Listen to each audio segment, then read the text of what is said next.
What do we got up next here, Jonathan? Hey, John, this is Alan. I was just wondering, I saw Werewolf by Night, and I thought it was pretty good, but it got me thinking, could these special presentations take the place of, like, one-off Elseworlds type of stories, similar to, like, what the Joker is to the DCEU? Thanks. Love to hear your thoughts. All right, Alan, thanks a lot for calling that in. And yeah, Werewolf by Night, listen, I'll be honest with you. I did not have a lot of excitement for it. I didn't pay that much. I didn't even think it was a very good idea. So when I sat down to watch it the other night, and it turned out to be pretty damn great, I was very, very pleasantly surprised by it. You know, what's funny though, a lot of messages I've been getting from people, there's still a lot of people out there who think it's a series and they're expecting episode 2. Like I've been getting a lot of people, I can't wait for the next episode. I've been getting that from a lot of people. It got canceled. It got canceled after one episode. And I think part of the reason for that was, well, number one, because it's on Disney Plus, but number two, it's under an hour. So a lot of people just instantly thought it was a series, but unfortunately, no, it's not a series.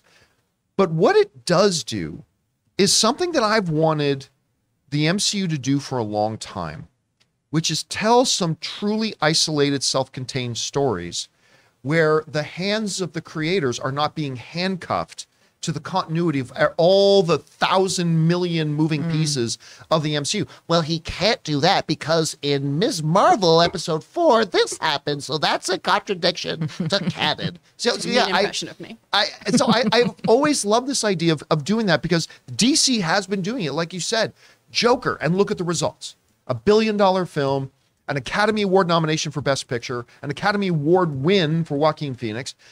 They did it with the Batman, which, I mean, the Batman turned out to be fantastic. So I've really been waiting for Marvel to tell these types of stories. Now, of course, unlike Joker and the Batman, this does take place kind of in the MCU because they reference Captain America and the heroes and all that kind of stuff. So it is there, but they kept it very firmly isolated from everything else. Like there was no reference to Iron Man coming in to do whatever, Thor.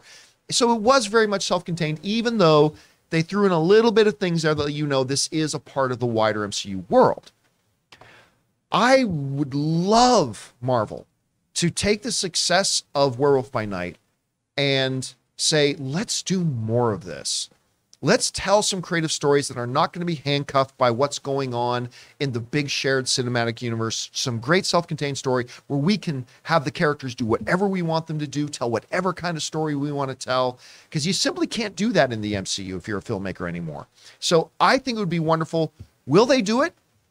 I'm going to say yes, because I think that's part of the reason why they did Werewolf by Night in the first place, to be honest with you. Anyway, Chris, do you think something like Werewolf by Night could lead Marvel to doing some more like specials, like even if they're like 1 hour, 1.5 hour, because remember we got this Guardians of the Galaxy Christmas special coming out too, which may or may not be kind of self-contained. But what do you think the future of this could be? Oh, I think they definitely should do this. I like the Elseworlds comparison. It is really that kind of what if ideology though in Marvel, right? Right. And we've talked ad nauseum about how the self-contained story is something that's been missing from Marvel because it does put too much pressure on these phases, right? Where I'll go see Doctor Strange and I have all my eggs in one basket of this is going to explain so much of what's happening here and contain all this continuity information and really bind together what I need to expect. And when it doesn't, because of that preconceived expectation, which sure, you should leave your expectations at the door, but if that's how the universe works in this film, you know, you are going to be a little disappointed when this film doesn't have great ramifications or doesn't lead to anything. When you have self-contained stories, it allows you to play in a sandbox that is just ripe with really, really cool things.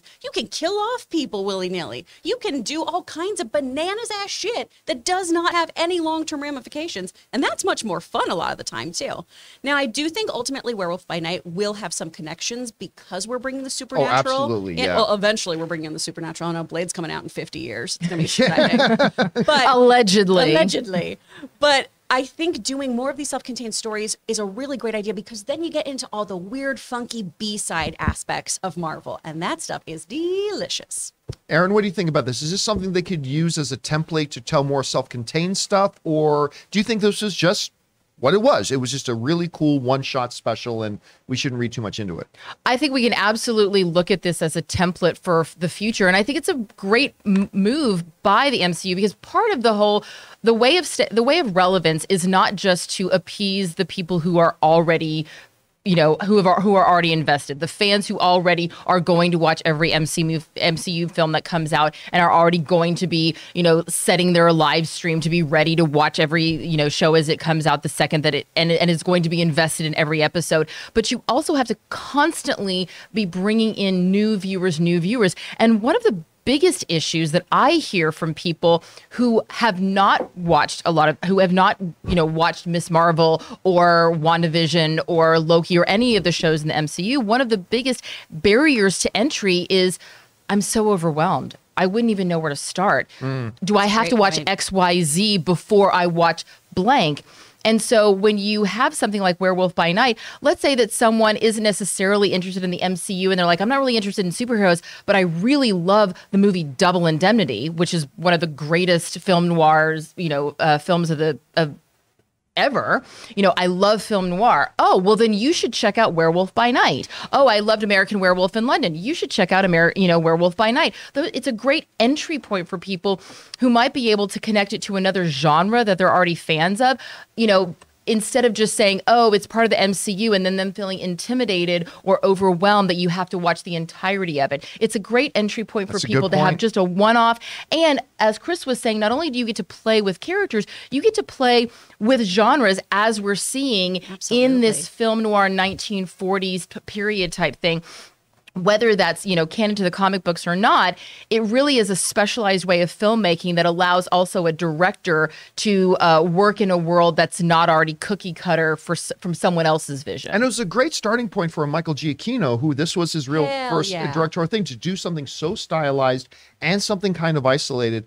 It's a great way to bring in new talent of storytellers as well. So. And he also did the score, which is quite impressive. Which he primarily is known for doing, of course, is scores. Guys, question is for you.